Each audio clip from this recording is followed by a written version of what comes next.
if you're self-employed and you're thinking about buying a home in 2025, your tax strategy really could be the difference between an easy approval or a declined loan. So I've helped hundreds, maybe thousands of owners navigate this, the tax strategy dilemma. And so what I want to do is show you how you can position yourself to best qualify for the house that you want, not the one that your typical bank says that you can afford. So at the end of the video, or towards the end of the video, I'm going to also talk about sort of an advanced strategy um, for business owners where you might be able to boost your income even a little bit more. So, I have helped people to, have really zero income on their tax returns. I can't say I helped them file their taxes that way, but the nature of their business allowed them to do that and still qualify for almost $1 million house.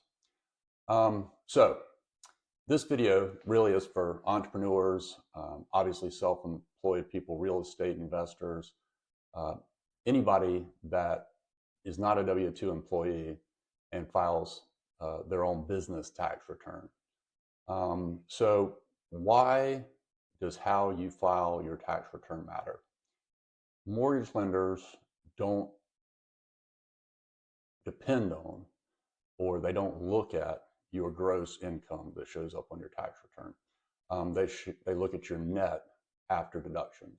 So the way I typically explain this to people is when they first call, how much did you pay tax on last year? So if you brought in $1 million in revenue, you had $500,000 in write-offs, according to the mortgage company, you made $500,000. And I'm talking about your typical standard mortgages. I'm talking about VA, FHA, Fannie Mae, USDA, and jumbo mortgages. We're also going to talk a little bit, and I have a lot of other videos on my channel about alternative documentation loans if these loans don't matter to you, or if using your tax returns doesn't work, I should say. But the best way is always to use your tax returns because you're going to have the best rates, the lowest down payments, and all those things. But there's always a dilemma between claiming enough to get the house you want and the mortgage type that you want, and being wise, right, with your tax bill. So the three things that I see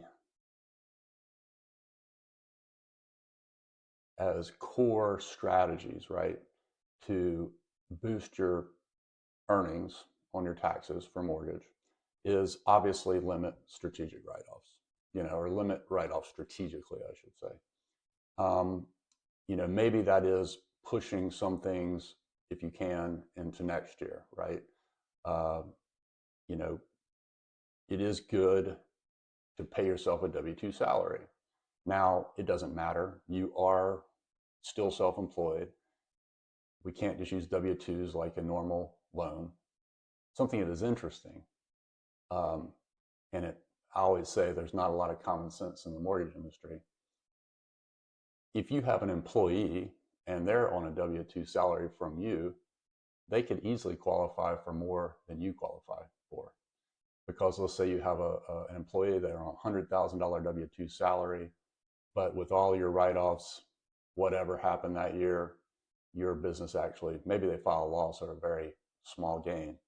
You might qualify, without using some advanced strategies, for no house, very little house. Then we'd have to look at an alternative income documentation loan. But, it is, of course, wise to pay yourself a W-2, not just for mortgage purposes, but for tax planning, Social Security type purposes.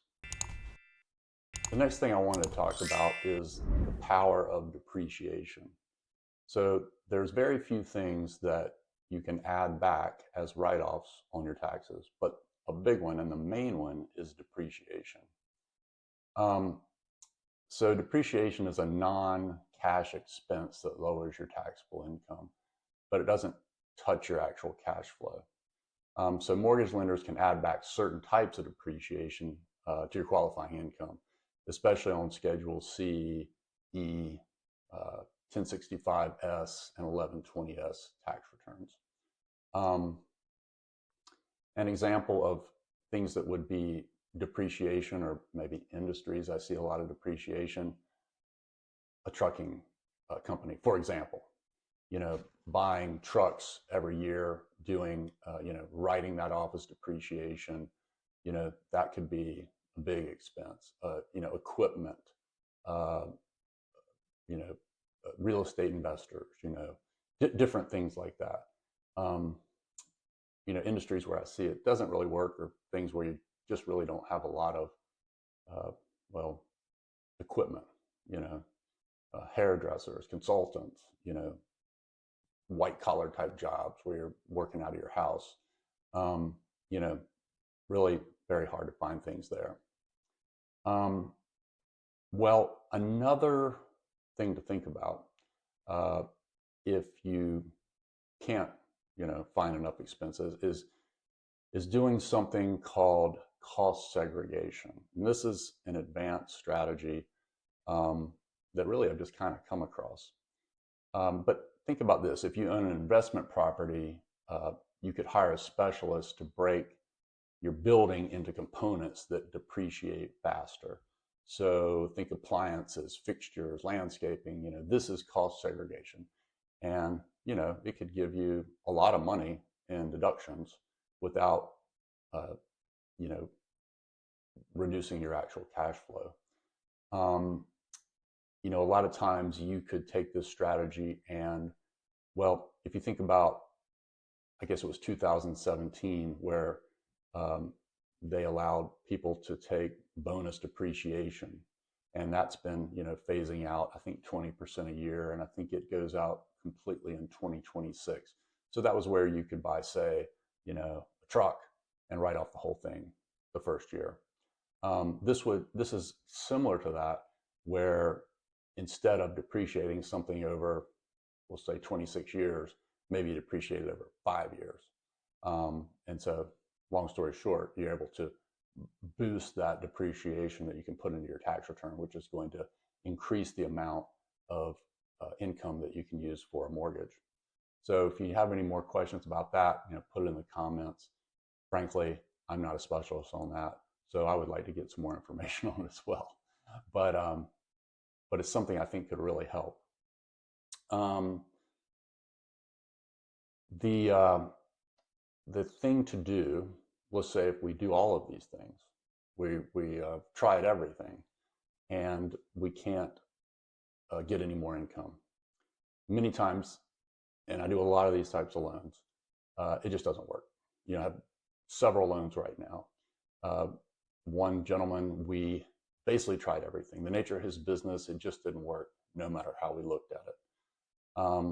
So in that case, if there's no other way to do it, then we might use something called a no ratio loan. So if you put 30% down, you have at least a 680 credit score, and you have 6 to 12 months of mortgage payments and reserves after closing, you don't have to put any income on the tax return. That's a sort of higher interest rate option, but it works. Now, if you can use your business bank statements, say your last 12 months of business bank statements, and depending on the nature of your industry, depends on how much of those the deposits we can use. We take an average deposit over 1 year, then that would be good. So 50% of the deposits is the general amount we can use. And if you're in like I had a lady last year, she was a consultant, so we were able to use 80% of the deposits. That worked out great. Now, if you're in a line of work where you receive a 1099 or multiple 1099s, we could take 90% of the 1099s, and that's your income. And then there's also other options where you could use a non-audited profit and loss statement, where a tax preparer, as long as they sign off on it, that's another way to do it. But again, these are all options that have higher interest rates, minimum of 10% down payment, and but they work. Use them all the time. Um, I would say for a final sort of overview of what we talked about here, it's the first quarter of the year. Before you file your tax return, talk to your accountant. Think about ways where you could possibly use things like depreciation to boost your income for mortgage qualification. Another tip is if you've been in business over 5 years, you can use just your most recent year's tax return typically for a conventional loan. That way you don't have to drag the loss from say 23 into 24. You know, avoid amending your tax return during an underwriting process. That's a big red flag. And yeah, if you have any questions, I hope you found this video helpful. Please click like and subscribe. Feel free to go to my website, mortgagesbyscott.com. If I can help you with a mortgage, I lend in many different states now: North Carolina, South Carolina, Florida, Georgia, New Hampshire, Indiana, Arkansas. Reach out to me. Love to help. Thanks for watching, and please stay tuned for my next video.